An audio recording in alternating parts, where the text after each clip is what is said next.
start by making a comment.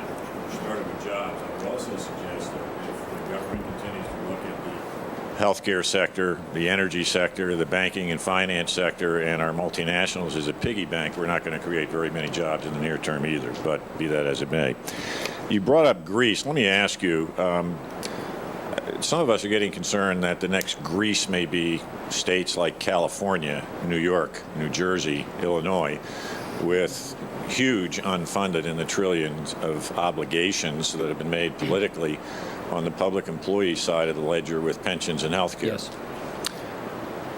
A little bit out of your jurisdiction, but I think it fits not really. into your presentation. I watch the CDS spreads very closely. I watch them every week, the credit default swap spreads. And if you look at, which is the measure of risk of default, and if you look at the price of that insurance, the cost for California, Illinois, New Jersey, and New York was the same as Greece before the crisis. Greece has a bailout plan underway right now, or Europe does. That brought theirs cheaper than our states. My biggest fear right now is that not only will these governments fail, these state governments fail to do what they need to do to get their liabilities under control. Chris Christie's doing it in New Jersey. I don't see it happening anywhere else. But my worry is that if we actually bail them out, if the federal government moves legislation, which I hear might be happening soon, to actually backstop and back up these bonds, then all of that state debt gets automatically thrown on the federal ledger book.